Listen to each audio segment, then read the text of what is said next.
मारामार काटाकाट हुनेवाला छ यहाँ त। साँच्चै सोचेको हो माधव नेपालले, म ग्यारेन्टी गरिदिन्छु यो उनको अवसानको सुरुवात हो। Are they sure? म ग्यारेन्टी गरिदिन्छु उनीहरूको अवसान अब सुरु भयो। म ग्यारेन्टी गरेर भनिदिन्छु।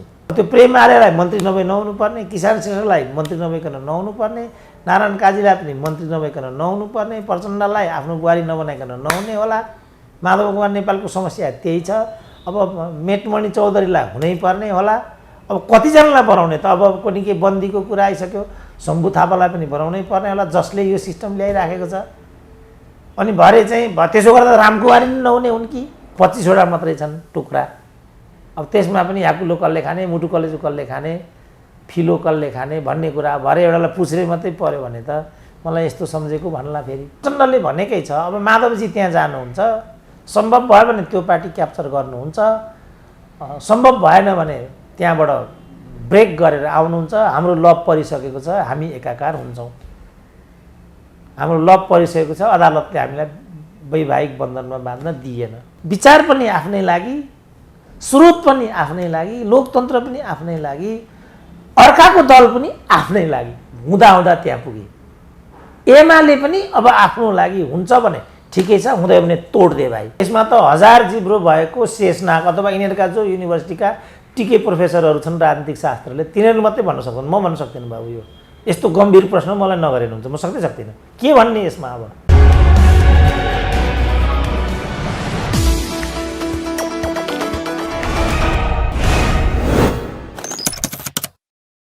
प्राध्यापक डाक्टर सुरेन्द्र केसी हुनुहुन्छ। डाक्टर स्वागत छ यहाँलाई। ल हस्, धन्यवाद। डाक्टर साहब, अब मन्त्री परिषद विस्तार गर्न पनि परमादेश चाहिने स्थिति आयो भन्छन्, त्यस्तै हो कि कस्तो त डाक्टर साहब? कानुनी अडचन अझै त्यहाँ के अल्झेको भन्ने सुनिन्छ। हामीले त्यसको नाटीकुटी कानुनी पक्षलाई गहिरोसँग हेरेको छैन।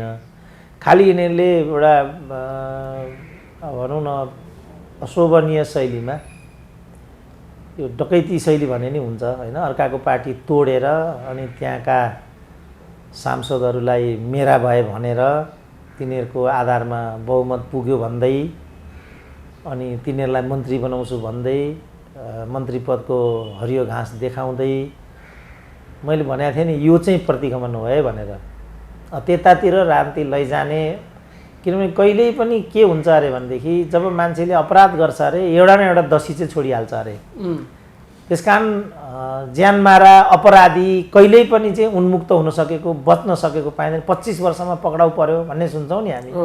त्यो के हुन्छ अरे भने त्यो अपराध गरिसकेपछि त्यो मान्छेलाई पुलिसको नजिक तानेर ल्याउँछ अरे क्या, मनोवैज्ञानिक रूपमा। त्यसै डर होइन, त्यसै दललाई देख्यो नि पुलिस आयो भने जस्तो लाग्ने। अनि त्यही कडीलाई समातेर चाहिँ प्रहरीले उनीहरूमाथि चाहिँ अधिकार गर्छ भने चाहिँ अब यिनीहरूले चाहिँ कता कता, किन उनीहरूलाई थाहा छैन, शेरबहादुरलाई थाहा छैन होला म के गर्दैछु भनेर, माधव नेपाललाई थाहा छैन होला मैले यो के गरेको भनेर। अब घनश्याम भुषालहरूलाई त थाहा भयो र उनीहरू त्यतातिर जाँदै गएनन्। नत्र भने रघुपन्त त खास मान्छे हुन् नि माधव नेपालका।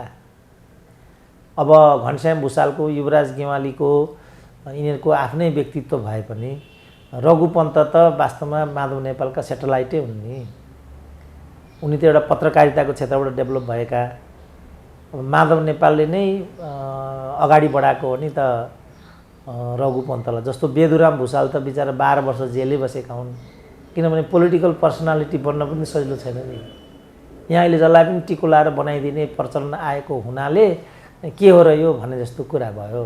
तर एउटा राजनीतिक व्यक्तित्व बनाउन सजिलो हुँदैन नि। अब त्यसमा शहीदको सपना हुन्छ, कार्यकर्ताको त्याग हुन्छ, बलिदान हुन्छ, मतदाताहरू त्यहाँ चाहिँ समर्पित हुन्छन्, त्यहाँबाट एउटा चाहिँ राजनीतिक व्यक्तित्व बनेको हुन्छ नि। त उनीहरूले त्यो चिजमाथि जुन खेलवाड गर्ने एउटा धन्दा गरे, अत्यन्तै घृणास्पद यो हो नि त। सूर्य चिन्हबाट विजयी बनेर आएको मत रुखको चरणमा लगेर चाहिँ बुझाउनु भन्दा अराजनैतिक र अलोकतान्त्रिक कुनै अर्को हुनसक्छ? तर उनीहरू त्यही गरे, त्यसै गरे गरिरहेछन्। फेरि हामीले त विद्रोह गरे होइन, विद्रोह गरेको हो भनेदेखि सम्पूर्ण कुरा त्याग गर्नु पर्यो, राजीनामा दिनु पर्यो पार्टीबाट। हामी अहिले भनिरहेछन् नि, कसले एउटाले वामदेवले बिचरा म एमालेबाट राजीनामा गर्छु भनिरहेछ। ल म बैठकमा जान्न, हेर कस्तो राजनीति, जीवनमा राजनीतिक संस्कार आयो नि त। म एमालेबाट राजीनामा, हेर्न त ल विद्रोह सिद्रोहको धाकधम्की लाएनन् नि उनले। उनले बाइज के भने म एमालेबाट राजीनामा दिन्छु र माधव कुमार नेपाल जोइन गर्छु। बरु त्यो राजनीतिक छ। हामीलाई थाहा छ नि वामदेव कस्तो कस्तो गरी आएका हुन् भन्ने कुरा हामीलाई थाहा छैन र? के गरी आएका र गर्दै पनि के छ भन्ने कुरा पनि त सबै थाहा छ नि। तर उनले त जे नि एउटा एटिकेट देखाए नि त। म एमालेबाट कति राम्रो कुरा विद्रोहको कुरा गरेनन् नि। त्यसकारण थोरै पनि उहाँहरूले चाहिँ यस्तो गर्दा पनि जस्तो 40लाई योगेशले अहिले भनिरहेछ नि त, कसले भीमरावले भनिरहेछ नि त 40% चाहिँ हामीले यो पार्टी विभाजन गर्ने जुन हरकत गऱ्यौँ विगत समयमा यसले गर्दाखेरि राम्रो नजिर पनि बसेन र हाम्रो लोकतन्त्रमा स्थायित्व पनि आएन, यो परिष्कृत पनि हुन सकिरहेको छैन। त्यसकारण भनेर उहाँहरूले योजनाबद्ध 40% को 25 जनाको 2 वर्षभन्दा कम अविश्वास ल्याउन नपाइने, मध्यावधि गर्न नपाइने, अब अहिले आएर 76 को 5 पनि राखेको रहेछ उहाँहरूले।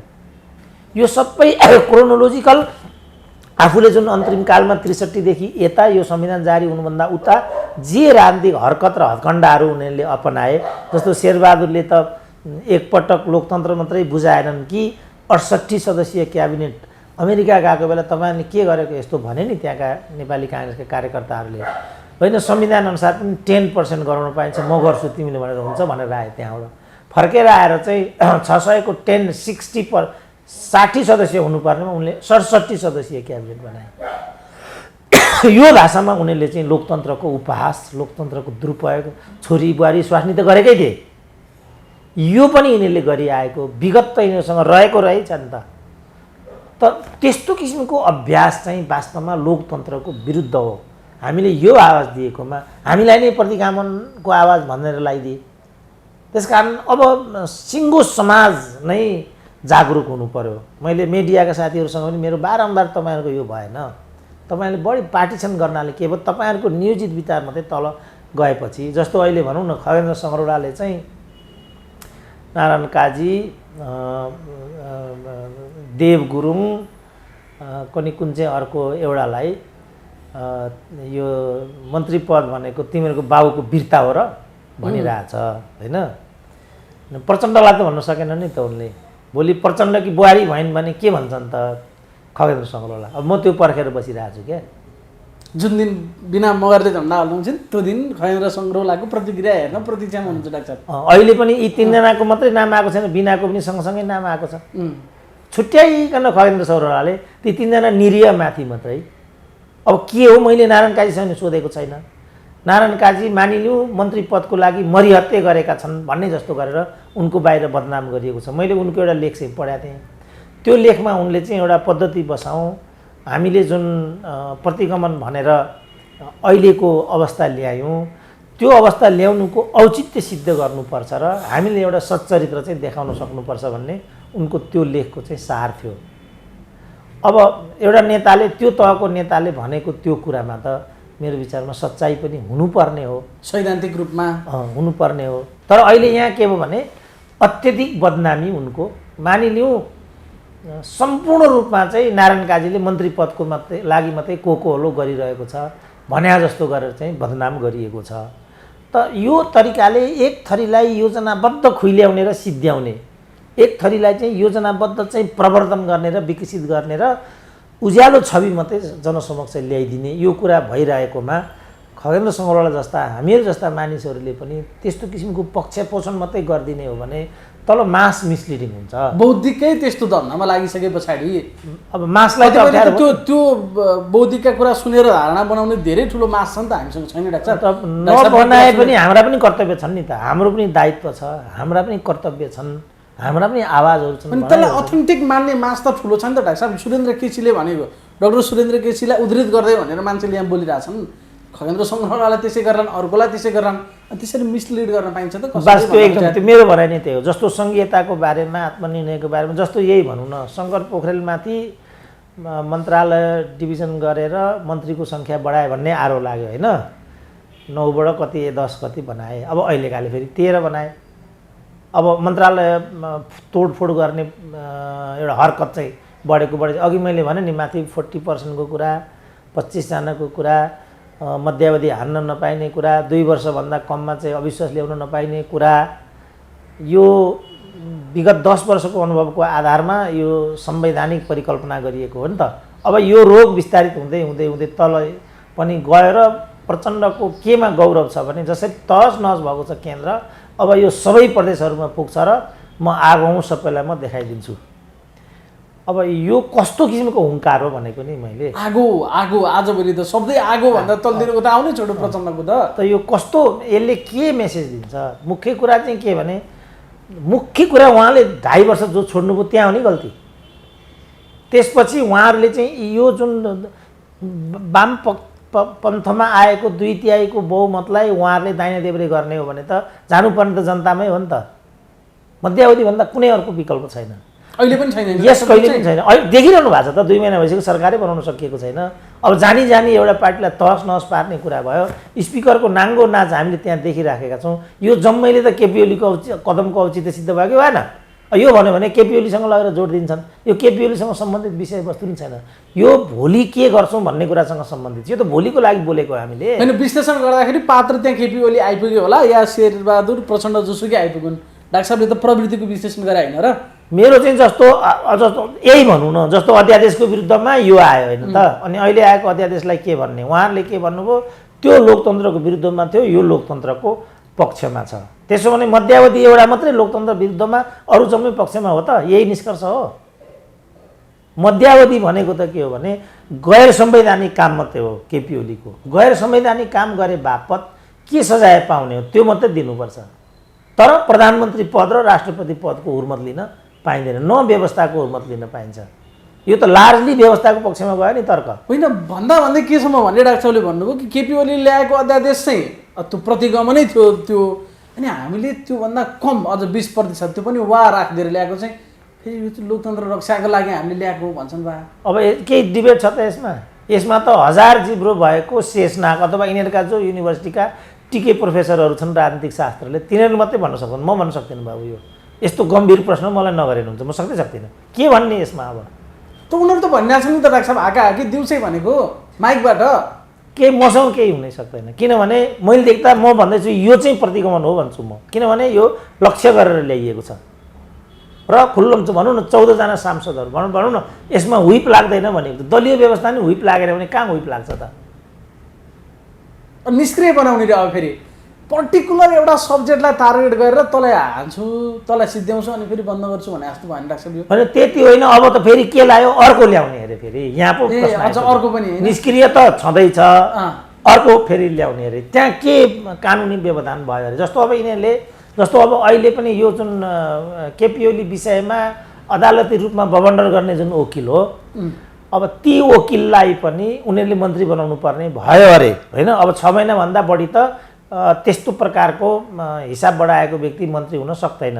अब यो आफैमा कति लोकतान्त्रिक हो र एउटा व्यक्तिले मलाई गुण लागेको छ भन्दैमा खुल्लम खुल्ला मन्त्री बनाउने पद्धति, त्यसो भने मलाई पनि बनाउनु पर्यो। बाबा मलाई पनि मन्त्री हुने मन छ, कसैले पनि मलाई पनि पिकअप गरिदिनु पर्यो।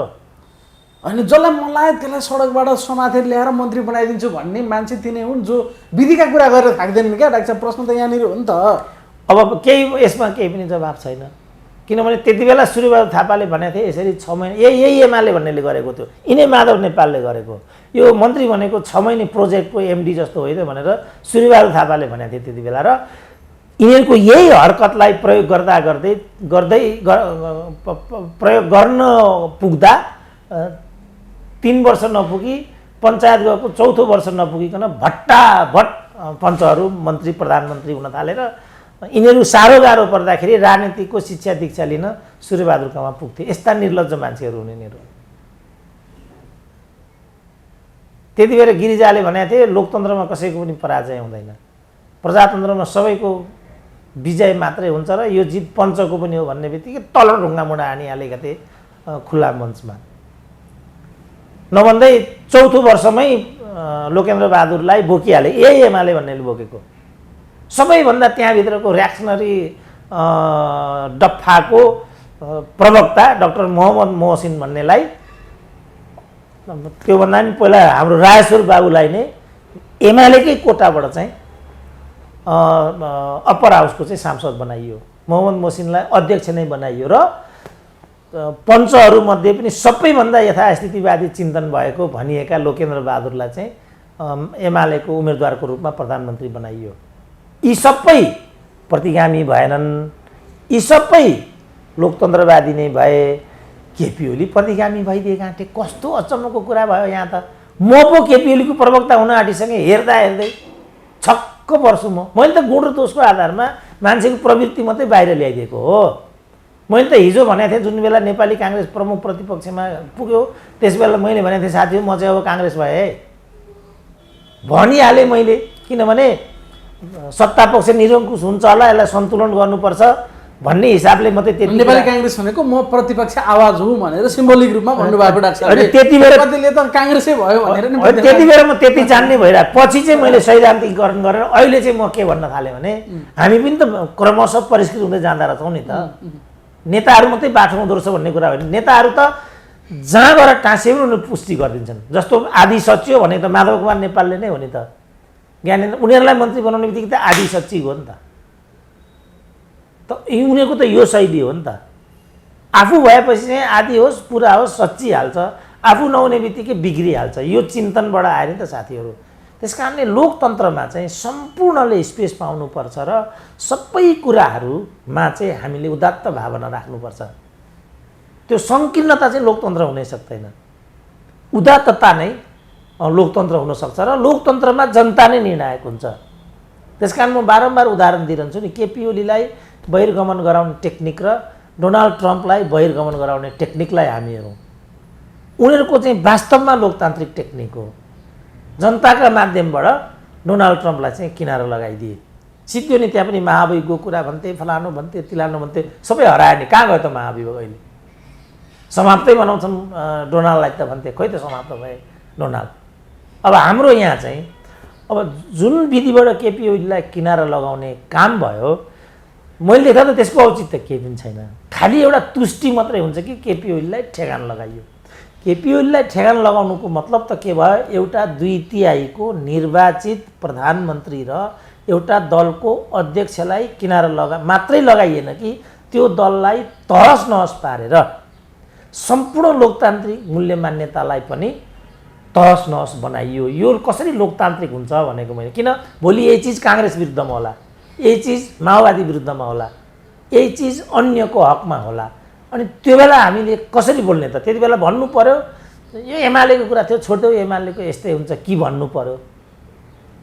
होइन भने त यसको मूल्यवत्ता के बन्छ त भनेको मैले। उनीहरूले त सक्छन् फेरि त्यो र यो एउटै होइन, त्यो लोकतन्त्र विरोधी, यो लोकतन्त्रको लागि यो यस्तो त्यो त्यस्तो, त्यो त देखियो आफू अनुकूल व्याख्या गर्नु। त्यो त देखियो। जस्तो भनौँ न यही भनौँ कम्युनिस्ट क्रान्तिकै कुरा गर्नु। अब सबैभन्दा ठुलो नेपालमा कम्युनिस्ट विरोधी भनेको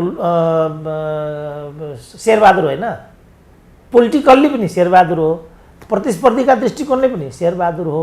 विगतको मूल्याङ्कन हेरौँ सबैभन्दा बढी मान्छे कसैको कालमा मारिएको छ भने त त्यो त शेरबहादुरकै बन्दुकको आँखा हुँदैन भन्ने मान्छे शेरबहादुर देउवा हो। उनीलाई प्रधानमन्त्री हुँदाखेरि कति बुद्धि बुझाएर जनयुद्ध घोषणा गरेको माओवादीले हो। अब अहिले केपी ओली जेस्तै हो भने केपी ओली त स्वेच्छाचारी मात्रै हो नि त। आफ्ना मान्छेलाई मात्रै भरण पोषण गर्ने, अरूलाई ढिम्किन नदिने, यदि त हो नि केपीले गरेको त। अब त्यो ठाउँमा शेरबहादुर आए अनि कुन वामपन्थीले, अखिलका कार्यकर्ताले, वाइसिएलले, अरूले समेत के चाहिँ पाए त त्यसो भने? त्यहाँ गृहमन्त्री बालकृष्ण खाँड भए के चाहिँ पाए त? उमेश श्रेष्ठ स्वास्थ्य मन्त्री भए के चाहिँ पाए त? के चाहिँ भयो त त्यहाँ? त्यसकारण यो अवसरको पदको हालिमुहाली गर्न पाइन्छ कि पाइँदैनको झगडा हो। यो कमसेकम वामपन्थीका लागि शोभा दिने कुरा होइन। वामपन्थीले त कजको लागि उद्योग खोल्नुपर्छ, जनताले सुख शान्ति सुविधा पाउनुपर्छ। अब हेर त त्यो तुइनमा एउटालाई कसरी ज्यान लियो। यिनीहरू मैले भने नि यिनीहरू कम्युनिस्टको त नामै नलिउँ, यिनीहरू वामपन्थी पनि होइनन् भन्ने ठाउँमा म आउँदैछु भन्थेँ नि। ल हेर्नु त, ल त्यो तुइन काण्डमा एक शब्द नबोल्नु भनेको कसरी अग्रगमन हुन्छ भनेको नि मैले। जीवधनको रक्षा त सरकारले गर्नुपर्ने हो नि। भर्खरै हिजो प्रतिवेदन बुझाएका अरे उनीहरूको उपस्थितिमा भन्ने शब्द लेखेको छ त्यहाँ, उनले काटेर भन्ने त्यति पनि लेख्न सकेका छैन।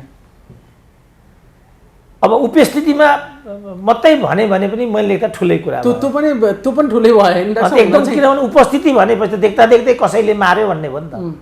उपस्थिति यी मेरै उपस्थितिमा भाइमाथि एउटा वारदात भयो भने त यसको सम्पूर्ण रूपमा मैले आँखो देखा त कमसेकम भनिदिनु पऱ्यो नि। अनि त्यतिसम्म गरेपछि ठ्याक्कै उसैले काटेरै झर्या हो चाहिँ किन लेख्नु नसक्यो डाक्टर साहब?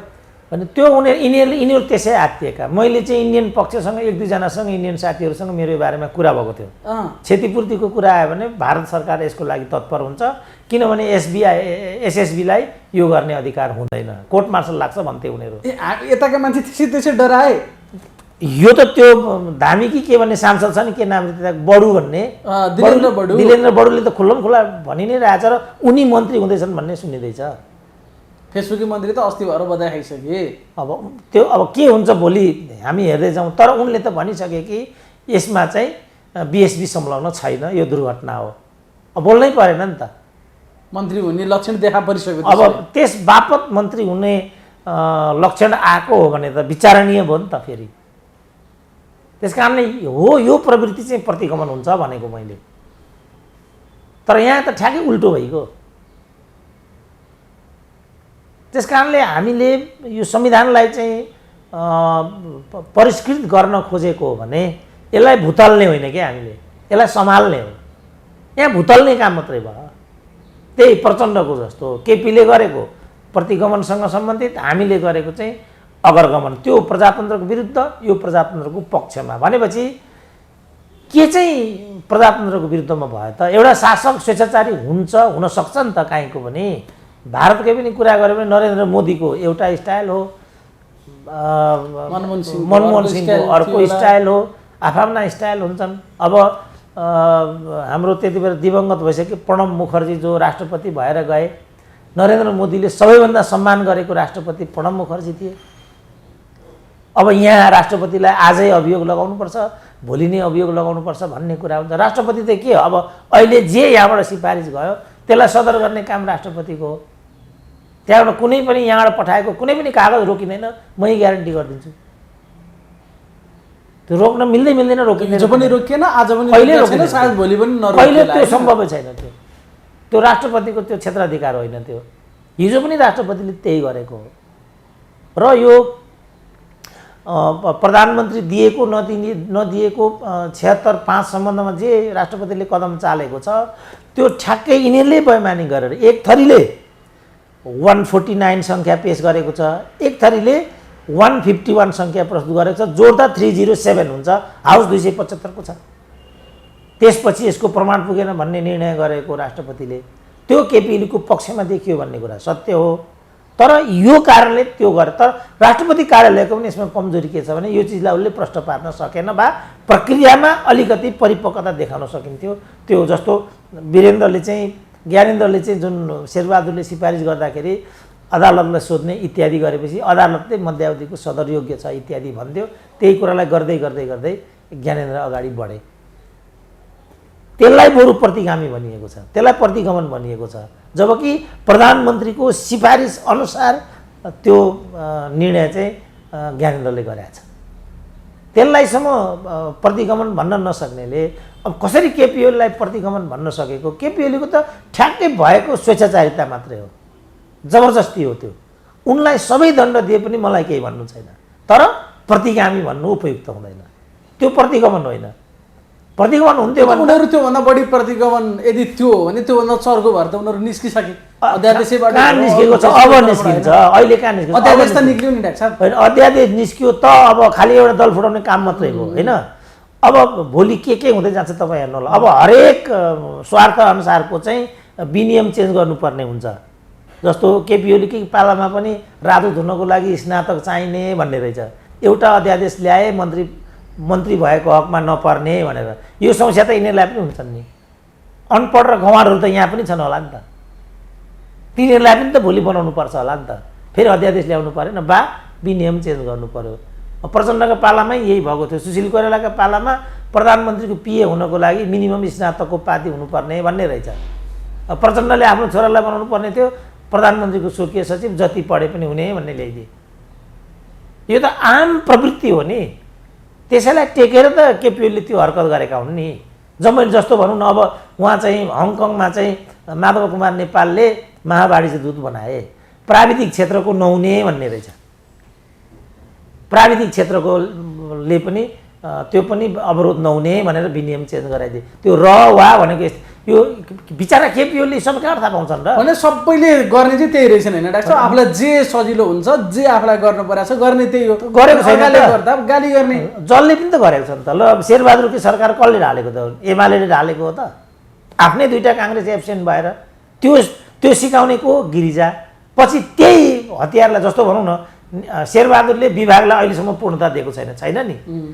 शेरबहादुरले नेपाली काङ्ग्रेसले कोइरालाहरूले कहिले पनि समयमा महाधिवेशन गर्न नसकेको भन्ने आरोपलाई एजेन्डा बनाएर नेपाली काङ्ग्रेसको नेतृत्व हत्याएको हो शेरबहादुरले। अनि आफूले चाहिँ आखिरी विभागहरूलाई पूर्णता नदिकन समयमा महाधिवेशन नगरिकन शेरबहादुर फेरि 5औं चोटि प्रधानमन्त्री भए। अनि खोइका कोइराला परिवार भन्ने कुरा आयो त यहाँ। मैले एकचोटि मिलेन्द्र रिजालसँग कुरा गरेको थिएँ। जे भए पनि कोइराला परिवार त अलिकति डेमोक्रेसीका लागि लडेका, त्यो एउटा त छ नि डाक्टर साहब कोइरालाहरूको। भने तपाईँलाई के थाहा छ कोइराला डेमोक्रेटिक हुन् कि अनडेमोक्रेटिक हुन्? तपाईँ काङ्ग्रेस हो र भने म चुप्प लागेँ। उनीहरूलाई थाहा छ नि पीडा त्यहाँभित्र के भएको छ के भएको छैन भनेर। आर्जुले नै के भनेका थिइन् सुजातालाई लक्ष्य गरेर भने यो परिवारवाद लगाएर पनि वंशवाद लगाएर राजनीति गर्नु पनि के राजनीति हो भनेर। अनि आफूले चाहिँ आफ्नी आमा कसरी त्यहाँ राजदूत छिन्, आफूले कसरी कैलालीमा टिकट पाइयो, त्यसपछि के भयो, भोलि के हुन्छ, त्यो चाहिँ लोकतन्त्र भनेको त तपाईँलाई जसरी एप्लिकेबल हुन्छ मलाई पनि त्यसरी नै एप्लिकेबल। त्यसकारण लोकतन्त्रको लोकप्रियता बढेको छ संसारभरि। किन कम्युनिजम पछि पर्यो त? यही कारणले न हो। परिवारवादको विरुद्धमा चाहिँ मान्छेले गणतन्त्र ल्यायो। अनि त्यहाँ पनि 4 पुस्ते 5 पुस्ते भयो भने अनि राजतन्त्र फाल्नुको के औचित्य भयो त? त्यसकारण सबैले, एकजनाले मात्रै होइन, सबै नेताहरूले त्यो लोकतान्त्रिक, तब नै हाम्रो लोकतन्त्र चाहिँ अप्ठ्यारोमा पर्यो, बिलखबन्दमा पर्यो। र अहिले के देखिँदैछ भने राजाहरूले जो 17 साल गरे, यी राजाले जो 59 साल गरे, यही हरकतलाई टेकेर गरिरहेछ उनीहरूले। उनीहरूको र हामीहरूकोमा के फरक छ भनेदेखि लोकतन्त्रले चाहिँ आफ्नो प्रणालीको औचित्य सिद्ध गर्न सकेको छैन, निरङ्कुश तन्त्रले आफ्नो प्रणालीको औचित्य सिद्ध गर्न सकेको छ। तर 17 साल चाहिँ 59 साल थिएन। ज्ञानेन्द्रले त्यहाँ मिस्टेक गरे, राजतन्त्रै गयो। किन औचित्य सिद्ध गर्न सकेनन् नि? महेन्द्रले औचित्य सिद्ध गर्न सके। 17 सालमा उनले त्यत्रो लोकप्रिय सरकारलाई अपदस्थ गरे मात्रै होइन कि संविधानले निल्दिए।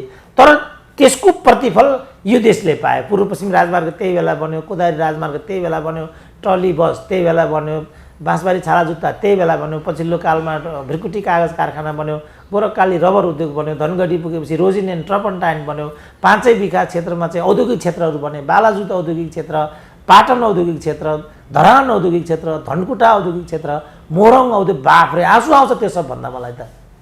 तर फेरि यस्ता कुरा गर्यो भने फेरि प्रतिगामी पुरै मलाई एउटा लाल बुझकरले यस मण्डली एउटा अन्तर्वाद एउटा लाल बुझकरले भने सरको यो कुरा सुन्दा त बहुदल भन्दा निर्दल राम्रो थियो भन्ने हुन्छ भन्यो।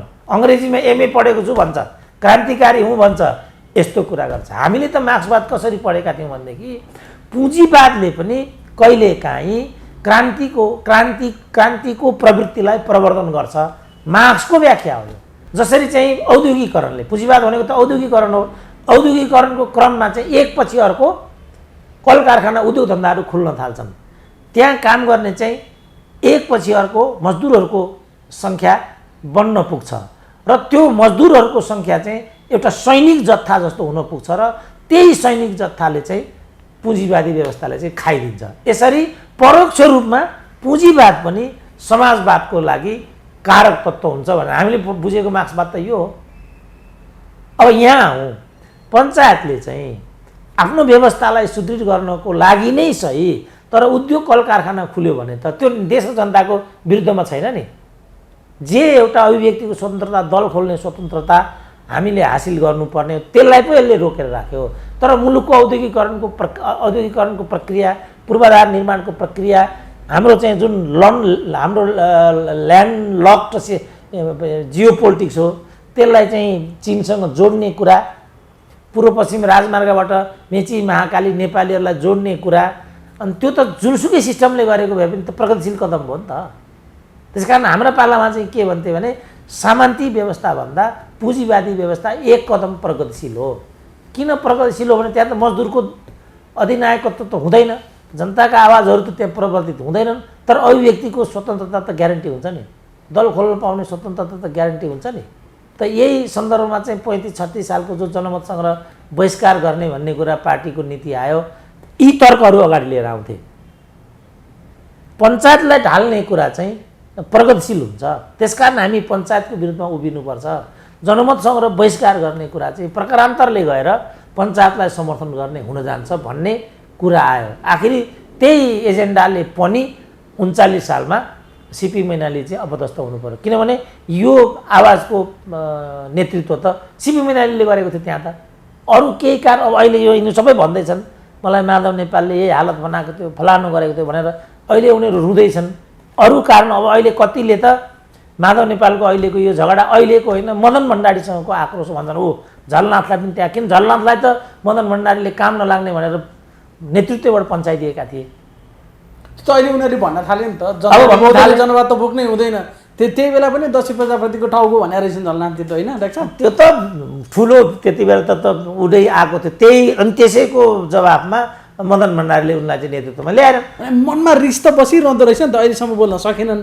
जब पार्टी फुट्यो सिधै बोल्न थाले नि त डाक्टर साहब। अहिले हेर्नु त त्यसैको कारणले कत्रो मैले के भनेको बाबु, सबभन्दा पहिला मलाई रथारोहण गराउनु पर्छ, मलाई रथारोहण नगराइकन अरू कुनै नेपालको कम्युनिस्ट आन्दोलनको कुरा गर्नुको केही पनि अर्थ छैन।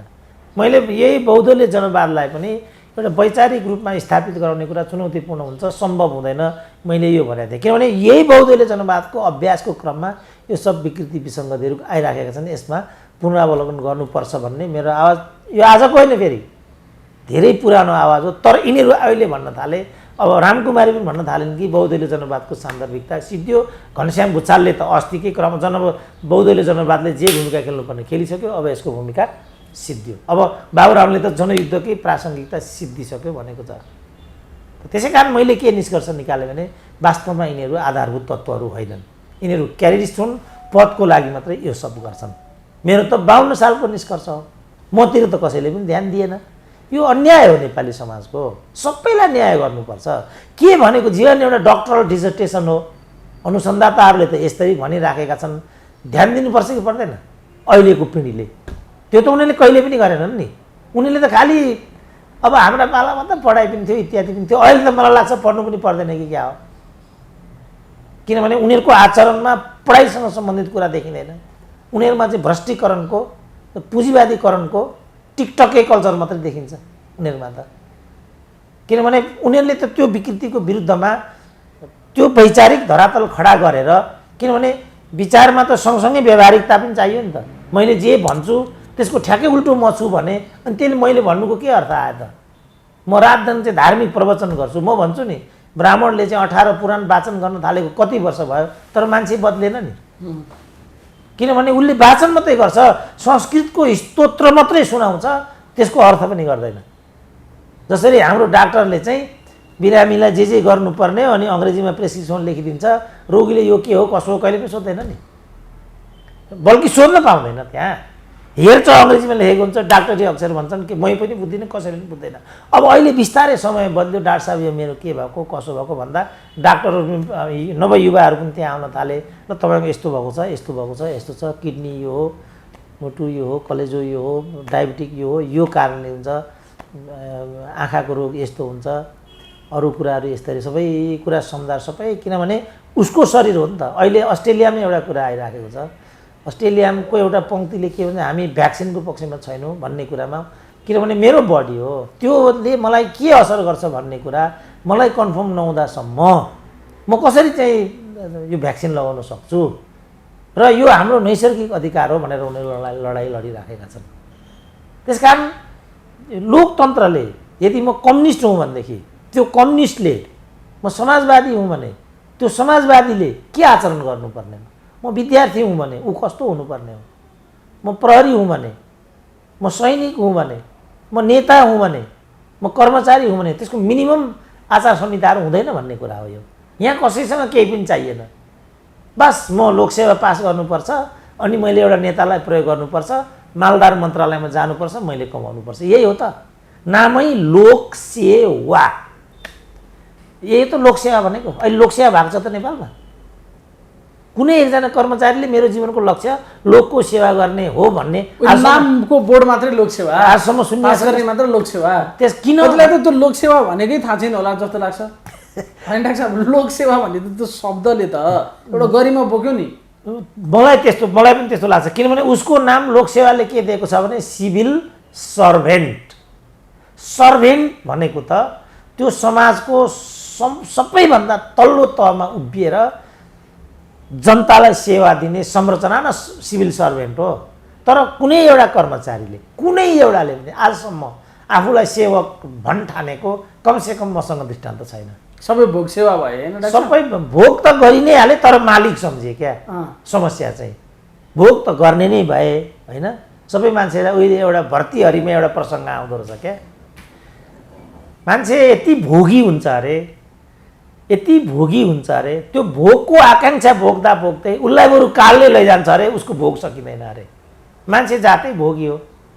मलाई कतिवटा श्रीमती भए पुग्छ, मसँग कति सम्पत्ति भए पुग्छ, मलाई कतिवटा जागिरले, म कतिचोटि मन्त्री भएपछि अगाउँछु। शेरबहादुर 5औं भए हितप्रसाद ज्योतिषीले भनेको, अझै 2 चोटि हुन्छन् भन्ने छ। अगाउँछन् त 2 चोटि पछि। यो भर्तीहरी जतिको पनि भएनन् क्या यिनीहरू त। भर्तीहरी आफै एउटा राजा थियो। उसले अभ्यासबाट हेऱ्यो कि प्रेममा पनि निष्ठा छैन र यसले पनि मान्छेलाई तृप्ति दिँदैन, यसको केही पनि अर्थ छैन भनेर गद्दी त्यागिदियो। यही काम गौतम बुद्धले गरेको छ। राजा हुने बेलामा उनी गद्दी त्यागेर गइदिए। सानो बच्चा छ जन्मेको भर्खरै 20 वर्षकी श्रीमती छिन्। यसो विचार गरे जीवनको मर्म केही पनि छैन, धर्म केही पनि छैन।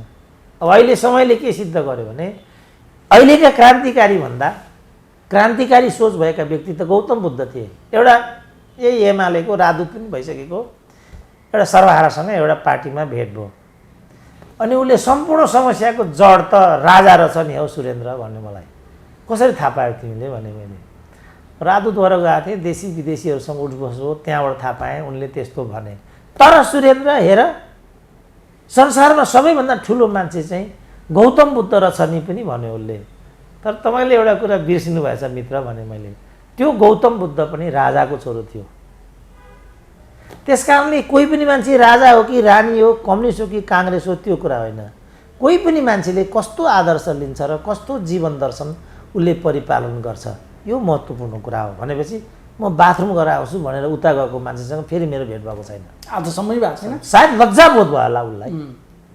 त्यसकारणले कति ठाउँमा राजाहरूले पनि, राजा हरिश्चन्द्र भन्छन् नि, सबै शास्त्रहरूले के भन्छन् भनेदेखि सीताको सुन्दरता नै सबभन्दा ठुलो समस्या थियो, रावणको अहङ्कार नै सबभन्दा ठुलो समस्या थियो। अति भन्ने कुरा जहिले पनि समस्या हुन्छ र अहिले जुन यो अतिवाद नेपालको राजनीतिमा हाबी छ, नेपालको राजनीतिको समस्या यही अतिवाद हो। सबैमा फेरि यो अतिवाद भन्ने छँदै छैन। यहाँ अतिवादलाई एप्लाई गरेर हेर्दाखेरि मलाई अनिवार्य पद चाहिन्छ भन्ने सोचाइ नै यहाँको राजनीतिको समस्या हो। पद त एउटा साध्य मात्रै हो नि, एउटा साधन मात्रै हो नि। साध्य भनेको त जनतालाई कसरी परिणाम दिने भन्ने हो नि त। त्यो परिणाम भनेको चाहिँ सुख समृद्धि, यो हो नि त। उनीहरू साधनमा मात्रै बढी केन्द्रित भयो। बस उनीहरू आफूमा केन्द्रित भएर आफ्ना लागि विचार पनि आफ्नै लागि, स्रोत पनि आफ्नै लागि, लोकतन्त्र पनि आफ्नै लागि, अर्काको दल पनि आफ्नै लागि हुँदा हुँदा त्यहाँ पुगे। एमाले पनि अब आफ्नो लागि हुन्छ भने ठिकै छ, हुँदै भने तोड्दे भाइ। अब उनीहरूले यो सोचेनन् कि आज एमाले टुट्यो भने, मैले भन्छु नि डाक्टर प्रकाश चन्द्र लोहनीले त्यति नै बेला भन्नुभएको थियो। त्यति बेला यी माधव कुमार नेपालको नेतृत्वको एमाले भन्नेको मुख्य धर्म के थियो भने कसरी अर्काका दललाई फुटाउने अनि अर्काको दलमा कसरी खेल्न सकिन्छ र आफू हालिमुहाली गर्न सकिन्छ। त्यसको जवाफमा प्रकाश चन्द्र लोहनीले के भने ठिक छ, तपाईँहरू अहिले हामीमाथि यो गर्नुहोस्, हेरौँला हामी पनि तपाईँहरूको दल कहिलेसम्म एकढिक्का रहँदो रहेछ। हेर त इतिहासले स्वयं एमालेलाई आज कहाँ ल्याइदियो, तहस नहस भयो कि भएन। अब के हुन्छ त, जो एमालेको युवा नेतृत्व भन्ने छ, आफूलाई युवा भन्छ, के उनीहरू यसमा स्योर छन् कि भविष्य उनीहरूको हो? Are they sure? म ग्यारेन्टी गरिदिन्छु उनीहरूको अवसान अब सुरु भयो। म ग्यारेन्टी गरेर भनिदिन्छु माधव कुमारले जे बाटो लिइराखेका छन् यसबाट मेरो राजनीतिक अभिष्ट पुरा हुन्छ भन्ने कुरा साँच्चै सोचेको हो माधव नेपालले, म ग्यारेन्टी गरिदिन्छु यो उनको अवसानको सुरुवात हो। माधव नेपालको अवसान यस टोटलमा सबैको, किनभने अब यिनीहरूको लक्ष्य के हुन्छ भने एकअर्कालाई निषेध गर्ने, एकअर्कालाई सिद्ध्याउने। माधव नेपालको लक्ष्य के भने आफू विजयी बन्ने होइन, केपी ओलीलाई कसरी सिद्ध्याउन सकिन्छ। अब केपी ओलीको पनि के हुने भयो, कसरी माधव नेपाललाई सिद्ध्याउने हो। अब परिणाम के हुन्छ त, जे वामदेवको हालत हो त्यही हुन्छ। यसो माधव नेपाल त्यसरी सिद्ध्याउने लेभलमै शक्ति लिएर निक्लिया छ नि त अहिले साँच्चै भन्दाखेरि? होइन होइन, केपीलाई सिद्ध्याउने हो नि बाबु, उनको लक्ष्य त्यति हो नि त। लक्ष्य त राख्न पाइयो, तर जुन शक्ति उनीसँग छ त्यसले त्यो उनले भने जस्तै हुन सक्छ कि सक्दैन भन्न अब एउटा चाहिँ त्यो चाहिँ जनतालाई छोडिदिनुपर्छ मैले भनेको छु। किनभने यही कुरा चाहिँ 54मा जसरी वामदेवले गरे यही स्थिति त्यहाँ आकर्षित भयो। त्यति बेलाको प्रदीप नेपालै हुन् त्यसको अगुवा। उनीहरूको नीति कस्तो बन्यो भने हामी हारौँ जितौँ ठिकै छ, तर वामदेवले टाउको उठाउनु हुँदैन नभन्दै संस्थापन त्यसमा सफल भयो। वामदेव माटोमा मिले, तर एमाले सत्तामा जान सकेन, 69 सिट मात्रै भयो। 69 सिट भनेको पनि एउटा भरपर्दो सङ्ख्या नै थियो। त्यसकारण एमालेको ट्रेडमार्क अविचलित नै रह्यो। त्यसपछि माओवादीको बबन्डर आयो, त्यो बबन्डरमा त करिब करिब सिद्धिने जस्तो स्थिति। 30को आँकडामा 33 यिनले, 35-37 काङ्ग्रेसले यस्तो भएको थियो। त यो सङ्ख्यामा उनीहरू आइपुगे। तर त्यो अघि मैले भनेको प्रवृत्ति उनीहरूसँग कायमै रहेछ, उनीहरू फेरि चाहिँ आजको स्थानमा आइपुगे। त्यसपछि उनीहरूले फेरि घात गरे, विचलन गरे पार्टीमाथि। अब कतिचोटि जनताले मात्रै यिनीहरूलाई चाहिँ मिना गरिदिने हो त। अब यसलाई जनताले कसरी हेरिराखेको छ, मैले यो बेनिफिट अफ डाउट चाहिँ छोडिदिएकै छु। त्यस्तो नि डाक्टर साहब, जति मान्छेहरू पहिला माधव नेपालसँग थिए अन्तिममा त ती मान्छेहरू किन गएनन् डाक्टर साहब? दोस्रो पुस्ता भन्छन् नि, दोस्रो पुस्ता। अहिले त हेर्नु त पोल खोलाखोल केपी ओली त पर बसेर ताली बजाइरहेको छ। अहिले माधव नेपाललाई गाली गर्ने एकजना भीम रावल, एकजना युवराज गैँयाली, एकजना योगेश भट्टराई, घनश्याम भूषाल, उनीहरूको पो छ त जिम्मा त अहिले। अनि माधव नेपाल फेरि केपी ओलीलाई होइन मलाई लगेर घसेट्दै आफू पछाडि फर्काइदिन्छु, कोही पनि छैन, फेरि उतातिर छ। के रमाइलो होइन, सँगसँगै अब रामकुमारी झाँक्रीहरूको रोदन पनि छ नि त। किनभने उनलाई पनि के फिल भयो भने वास्तवमा म एक्लै भएँ। जे मजा घनश्याम भूषालहरूको टिममा थियो त्यो मजा त अब बाँकी रहेन। किन त्यहाँ त मेटमणि चौधरीहरू छन्। मेटमणि त चर्चका प्रचारक रहेछन्। फेरि नजाने अब भित्रभित्र कहाँ कहाँसम्म छ, केसम्म छ, आइसक्यो सबै कुराहरू छताछुल्लै भइसक्यो। अब त्यसले गर्दा त्यो त रामकुमारी पनि त आखिर त एउटा अखिलको कल्चरबाट डेभलप भएकी नेत्री हुन् होइन। नेतृत्वले उनीहरूलाई दुरुपयोग गर्नाले न उनीहरूमा आज त्यो किसिमको प्रवृत्ति, नत्र भने टङ्क कार्कीमा त्यो पना देखिन्छ त। त्यो त एउटा अनुशासित जत्ता हो नि त, त्यो त अध्ययनशील पनि हुन्थ्यो। मलाई त राम्रोसँग थाहा छ नि, हामी शङ्करै पोखरेललाई हेऱ्यौँ भने पनि कसैले पनि अन्डरमाइन गर्न सक्दैन नि। उनीहरूमा एउटा सैद्धान्तिक ज्ञान पनि छ, उनीहरूमा त्यही किसिमको प्रस्तुति पनि छ। तर नेतृत्वले जुन किसिमको अवसरवाद र भ्रष्टीकरणको एउटा अपसंस्कृति उनीहरूको मानसपटलमा हालिदियो, त्यसपछि युवाहरू दुरुपयोग पनि भए, विचलित पनि भए। अनि उनीहरू कसरी आफ्नो एउटा राजनीति र भविष्य पदलाई जोहोर सुरक्षित गर्ने भन्नेमा गए। त्यो भनेकै अवसरवाद र भ्रष्टीकरणको कुरा हो। अब कम्युनिस्ट आन्दोलनभित्र अवसरवाद र भ्रष्टीकरण हाबी भएपछि त त्यो त विनष्ट भइहाल्छ नि। त्यो विनष्टीकरणको दिशामा यिनीहरूको रुझान गइराखेको। यसलाई मात्रै मैले लक्ष्य गरेर भनेको कि तिमीहरूलाई यो हेक्का छ कि छैन भनिकन। अब अहिले चाहिँ भनौँ न यिनीहरूको 7 मध्ये 6 प्रदेशमा यिनीहरूको प्रभुत्व थियो, केन्द्रमा यिनीहरूको थियो। आलो पालोलाई, किनभने यिनीहरूले त आफूलाई आदर्श कम्युनिस्ट भने पनि यिनीहरूको यो सबै पदको कुरा थियो। त्यस्तो बेलामा आलो पालोको कुरा निकै नै वैज्ञानिक थियो। आलो पालोको कुरामा त प्रचण्ड त अविचलित बस्नु पर्थ्यो नि। त्यो अहिले त म ठगी भन्दै हिँडेका छन्, तमसुक गरेँ, तमसुक देखेर म दङ्ग परेर गएँ, उसले प्रधानमन्त्री खाइहाल्यो। के पाएँ केपी ओलीसँग भन्दा ज्ञान पाएँ अरे। अहिले त प्रचण्डले भने अस्ति मात्रै के डाक्टर यो कुरा। अब हो यो उहाँले भन्न पाउनुहुन्न, यसमा उहाँले रियलाइज गर्नुपर्छ। किनभने यसले गर्दा 2/3 माथि चाहिँ साङ्घातिक हमला भयो। म ठगी भन्दै हिँडेका छन् अहिले। त्यो उहाँको व्यक्तिगत कुरा हो, त्यस्तो उहाँले भन्न पाउनुहुन्न। यो उहाँको एउटा अवसरवाद होइन भने पनि अपरिपक्वता हो। नेतृत्वले अपरिपक्वता देखाउन पाइँदैन। कुनै युद्धमा लडिएको छ, मैले परबाट आएको बन्दुकले यत्रो क्षति गर्दैन होला भन्ने लाग्यो, त्यसकारण मैले याद गरिनँ। के गर्ने, आज 2000 सेना मेरा चाहिँ हताहत भए, यस्तो भन्न पाइन्छ? त्यही भने जस्तै हो होइन डाक्टर के हो त अनि योहरू? त्यसकारण मैले सुरुदेखि भनिरहेको छु सबैभन्दा ठुलो गल्ती यहाँ छ है भनेर। उहाँले चाहिँ यो 5 वर्षलाई प्रधानमन्त्री केपी ओलीलाई भन्नुभएको छ, यो नक्कली कुरा है साथी हो। नेपालमा कसैले पनि पद छोडेँ भन्छ भने त्यो कुरा कमसेकम म पत्याउँदिनँ। ढ्याक्कै त्यो अडान राखेर बस्या भए प्रचण्डको एउटा पोजिसन स्ट्रङ। त्यसपछि हो हामी नागरिक समाज, बौद्धिक, मिडिया जसरी अहिले केपी ओलीको विरुद्धमा लागिराखेको छ, प्रचण्डको पक्षमा त्यसरी लागेको कुराको औचित्य हुन्थ्यो र नैतिक धरिताल पनि हुन्थ्यो। अब अहिले त जसरी यो सब तबका चाहिँ अब अहिले एकदम एक शब्द बोल्दैन नि त। जस्तो यो अहिलेको अध्यादेश, अब यिनीहरूले के भन्छन् भने यो लोकतन्त्र, लोकतन्त्रको विरुद्ध, यो अर्काको पार्टी फुटाउनु लोकतन्त्रको पक्षमा हुन्छ। पार्टी विभाजन लोकतन्त्र हो, जनादेशलाई उल्लङ्घन गर्नु लोकतन्त्र हो। मैले देख्दा वास्तविक प्रतिगमन चाहिँ यो हो। तर यो मान्छे मान्न तयारै छैन भनेपछि अझ क्षति हुनेवाला भयो। किनभने यो प्रवृत्ति त बढ्दै जान्छ नि त। फेरि अध्यादेश आउँछ, फेरि किचोलाहरू हुन्छन्, फेरि उमेश श्रेष्ठहरू जन्मिन्छन्, त्यसपछि के हुन्छ त? अनि यो कुरा चाहिँ साँचो हो। माधव नेपाललाई घचेटेर भिरबाट खसालेर फर्केका हुन् योगेश भट्टराई र घनश्याम भुसाल, भीमरावलहरू। उनीहरूको भूमिका गलत हो, त्यति कुरा चाहिँ म भन्न सक्छु। किनभने उनीहरू पनि अनुशासनहीन तरिकाले सबै लक्ष्मण रेखाहरू तोडेर उनीहरू माधव नेपाललाई हौस्याउनेमा नै थिए भन्ने कुरा चाहिँ देखिएकै हो। अब किन उनीहरू यो ठाउँमा आए, म यसको मात्रै खोजी गरिरहेको छु। न त्यसो किन गरे कि यसो किन गरे, प्रश्न चाहिँ के त डाक्टर साहब? त्यसो भए दुवै कुरा हो, दुवै कुरा चाहिँ। अब तर यसो किन गरेको चाहिँ पार्टी बचाउको पक्षमा भनेपछि चुप लाग्नु पर्यो नि त। किनभने पार्टी फोड्नुभन्दा त पार्टी जोड्नु राम्रो भयो नि त। किनभने गल्ती त मान्छेबाट हुँदैन भन्ने कुरा हो। डाक्टर साहब त सधैँभरि परिणाम होइन कारण प्रधान भन्ने मान्छे नि त डाक्टर साहब। कारण चाहिँ उनीहरूकै कारणले पार्टी विभाजन हुने, अनि डिलमा लड राखेर उसलाई चाहिँ खसालिदिएर आफू फर्किने त। त्यसैले मैले भने त्यो गलत हो। बादलहरूले मोहन वैद्यलाई त्यस्तो गर्नु पनि गलत हो, घनश्याम भुसालहरूले माधव नेपाललाई त्यसो गर्नु पनि गलत हो।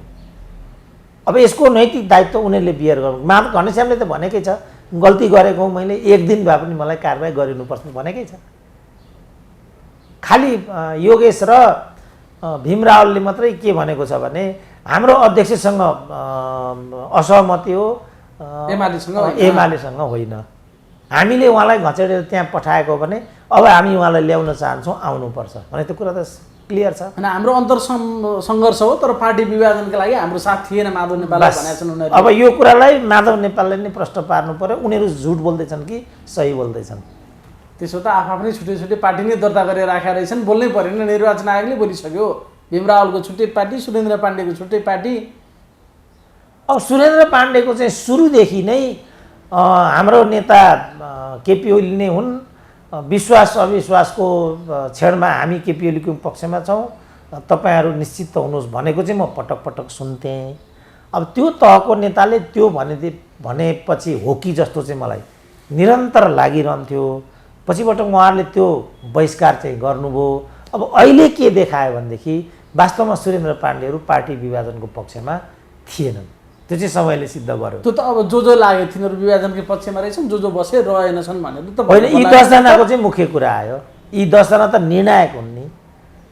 यी निर्णायकहरू चाहिँ अब तर यसको मैले आफ्नै व्याख्या गरेको छु। किनभने पार्टी विभाजनको हदमा यिनीहरू थिएनन्। 1 2 माधव नेपालको अन्तर्य जब उनीहरूले बुझे त्यसपछि त्यो अनुपयुक्त भन्ने ठाउँमा यिनीहरू पुगे। त्यो अन्तर्य भन्नाले अब मूलत माओवादी सँगको समीकरणसँग चाहिँ यो लक्षित छ।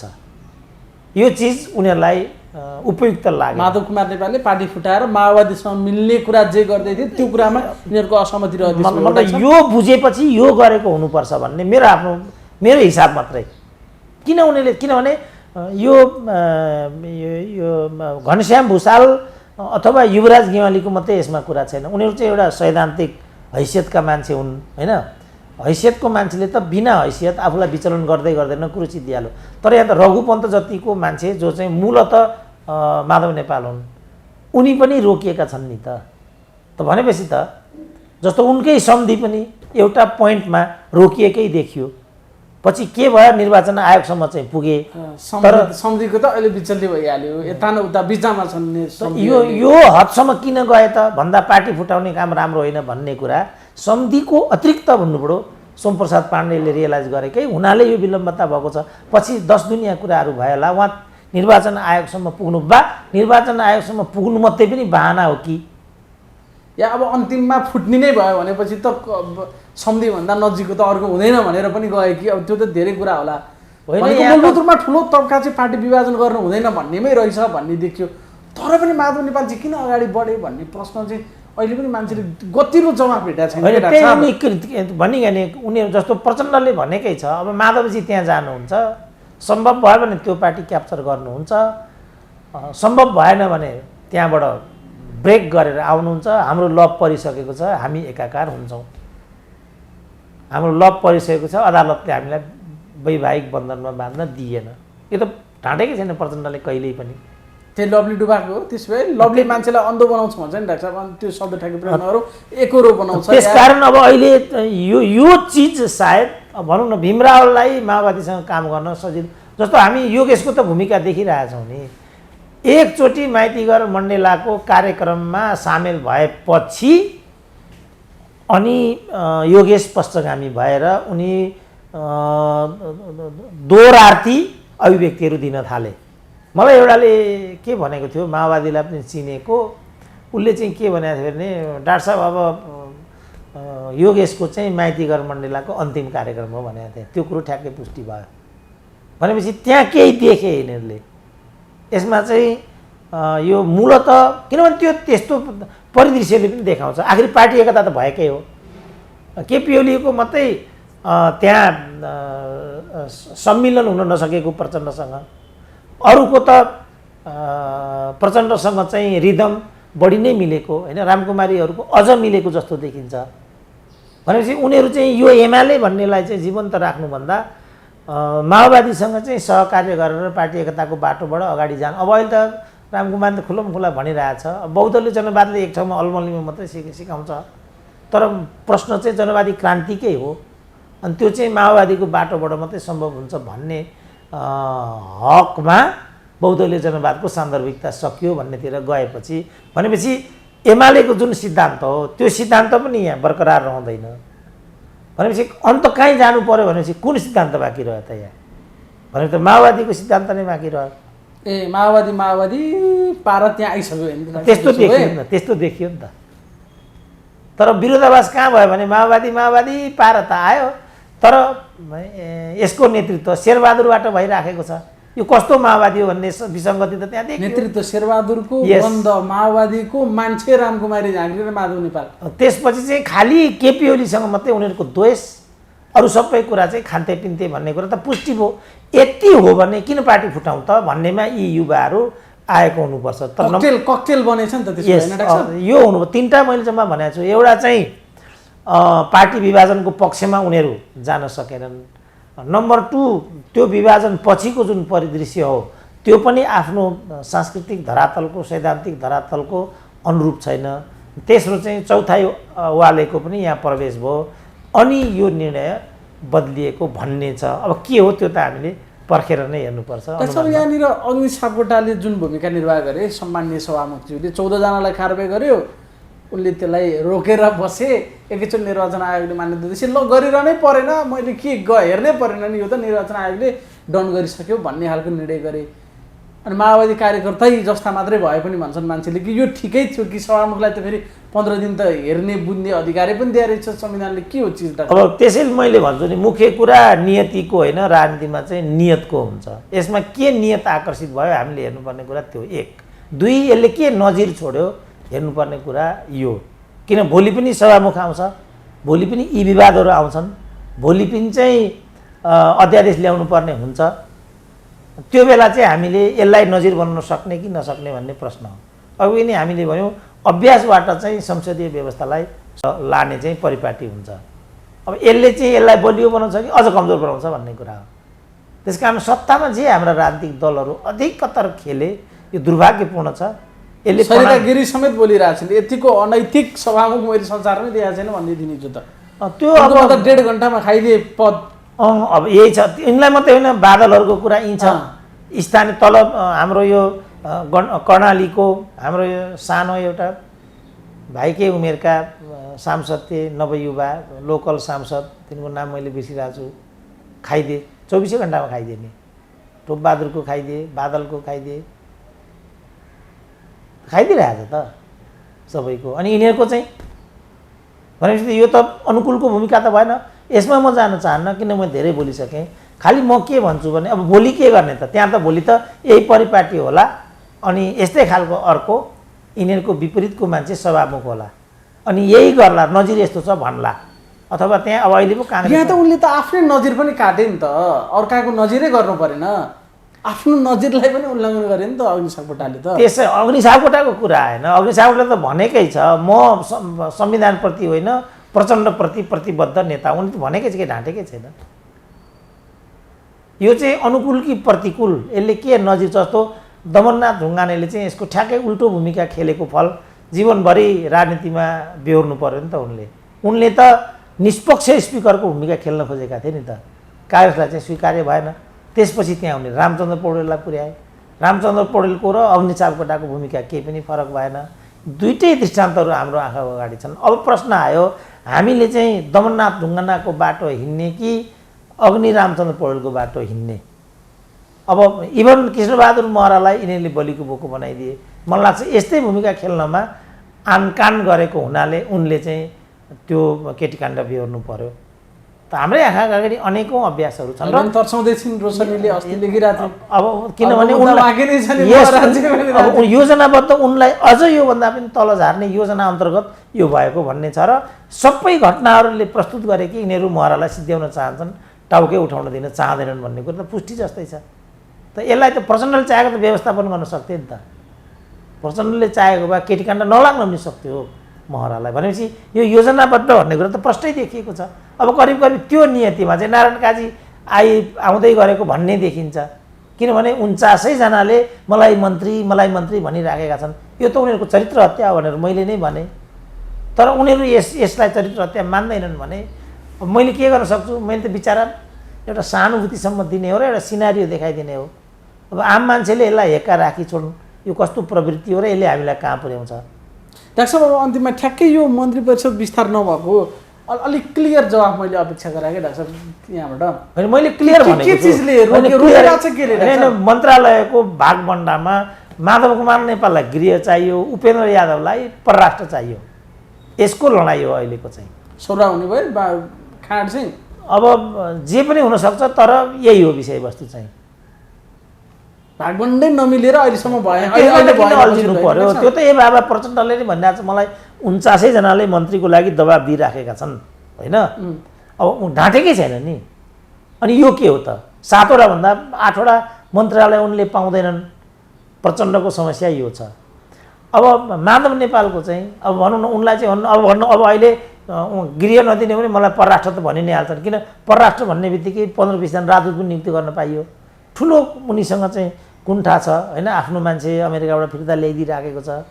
त्यहाँ आफ्नो मान्छेलाई राजदूत, फेरि एउटा राजदूत बराबर केही नभने 2 देखि 5 करोडको त्यो हिसाबको कुरा हुन्छ। त्यो पद चाहिँ महँगो पद हो नि त्यो त। अनि अरू आफ्ना मान्छेहरूलाई पनि त्यहाँ काममा पनि डिपुट गर्न सकिन्छ। अन्तर्राष्ट्रिय आधार पनि बन्ने भयो, लेबी पनि राम्रोसँग आउने भयो, चुनाव खर्च पनि बन्ने भयो। त यो तरिकाबाट यिनीहरूले पदहरूलाई चाहिँ विचलन गरेको हुनाले नै यो भ्रष्टीकरणको प्रक्रिया पार्टीभित्र चाहिँ प्रवेश भएको छ। त त्यस कारणले अब उपेन्द्र यादव फेरि ती छन् जस्तो अब गृह पनि नहुने, परराष्ट्र पनि नहुने, अर्थ त हुँदै भएन। अनि उपेन्द्र यादवले कुन मन्त्रालय पाउने त? तेलु साँचुनीमा मन्त्री परिषदै विस्तार होला। त्यसपछि यो चाहिँ यसको विलम्बता आएको। अब भएन यो त्यहाँ कानुनी कुरामा लडाइँ लड्ने जुन कानुन व्यवसायीहरू हुन्, उसलाई पनि मन्त्री नै चाहियो। जो सांसद छैन, उनले ग्यारेन्टी भइसक्यो एकजनालाई त। सायद अब त्यहाँ पनि दुईजनाको शम्भु थापाको पनि नाम होला जसले चाहिँ यो निर्णायक रूपमा कानुनी रूपमा लडेका थिए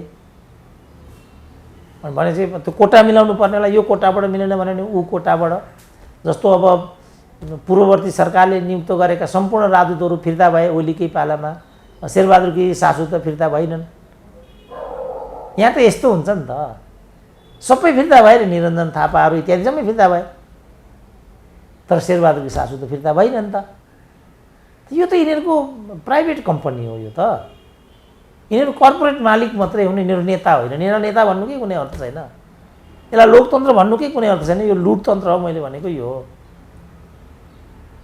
अझै हुने छानकाट त्यसपछि त्यति भागभण्ड भनौँ न अब यो अब भनौँ न विभिन्न बाहिरी तत्त्व इत्यादिले पनि गरेको भए यस्तो यस्तो बस्नु यस्तो यस्तो गर्नु भन्दियो कसैले भने तुरुन्त भरे नै पनि कुरा मिल्न सक्ने भयो अथवा जस्तो काङ्ग्रेसले भनिसक्यो नि हाम्रो कुन कुन मन्त्रालय क्लियर गर्नुपर्छ भनिसके काङ्ग्रेसले नै काङ्ग्रेसमै पनि हामीले भने जति पाएन भने नजानी भन्न थालिसक्यो अर्को काङ्ग्रेस होइन त यही काङ्ग्रेसभित्र दुईटा काङ्ग्रेस छैन होइन दुईटा किन तिनटै चारटै होला नि त पौडेलको आफ्नै छ कृष्णप्रसादको आफ्नै छ निधिको त कार्यालय खोलिसके शेरबहादुर भइहाले अनि चारवटा त मैले कोइरालाहरूको होला 5वटा त यी कुरा सुजातालाई बनाउनै पर्यो अनि यही छ त यी अब आरजुलाई केही नभए आफू नभए पनि आफ्नो एउटा बनाउनु पर्ने होला हामी सबै देखिरहेछौँ नि सबैलाई मार्दा शेरबहादुर रित्तै होला होइन शेरबहादुर त बिचरा प्रधानमन्त्री हुनु पाए पुगिहाल्यो उनलाई त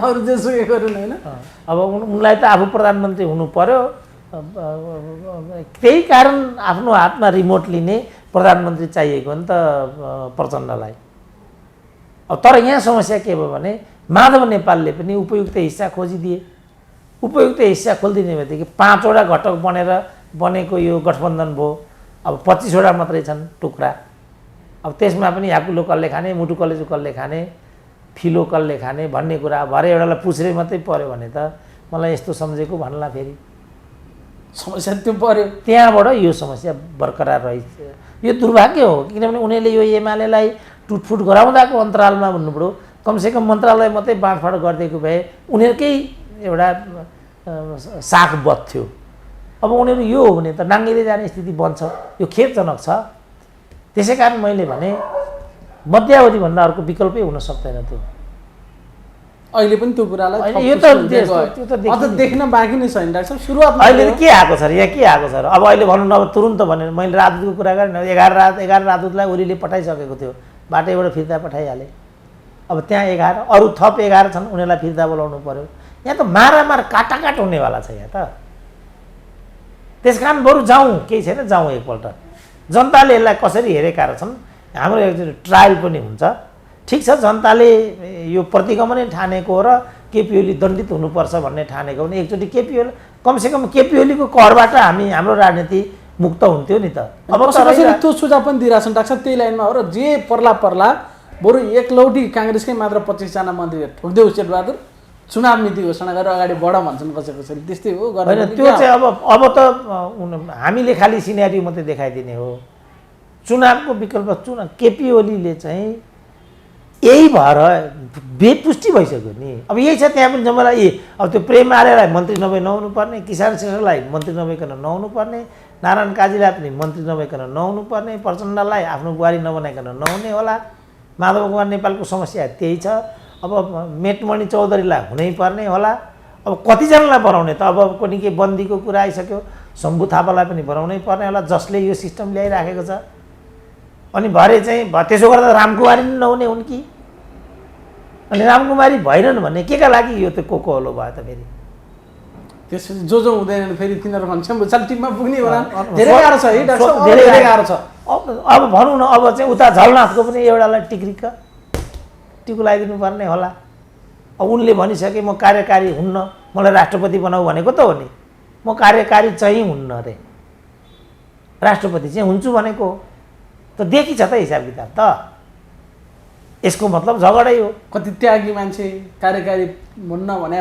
पार्टी अध्यक्ष प्रधानमन्त्री हुन्न भने होला मानव अहिले नै तुरुन्तै प्रधानमन्त्री बन्ने ठाउँमा पुगेको छ होइन अरू के होइन मलाई राष्ट्रपति चाहियो मात्रै हो उनको त्यो भने मलाई राष्ट्रपति देऊ भन्ने मलाई कार्यकारी हुन्न भनेको त्यही हो एयरपोर्टबाटै कार्यकारी चाहिँ हुन्न भनेको मतलब राष्ट्रपति देऊ भने, किनभने केपी ओलीसँग यही भनेर उनले सहकार्य गरेका थिए।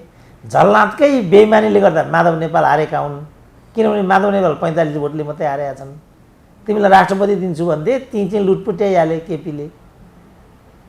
पछिबाट चाहिँ राष्ट्रपति दिने स्थिति त्यहाँ बनेन। त्यसपछि उत्पन्न भएको यो गुटबन्दी हो। यो कस्तो गुटबन्दी हो भन्ने मेरो चाहिँ विषयवस्तु यति मात्रै हो, जसलाई उनीहरूले अग्रगमन र प्रतिगमन भनेका छन्, जुन सफेद झुट हो। हस् त, साह्रै महत्त्वपूर्ण समयको लागि धेरै धेरै धन्यवाद। ल हस् त।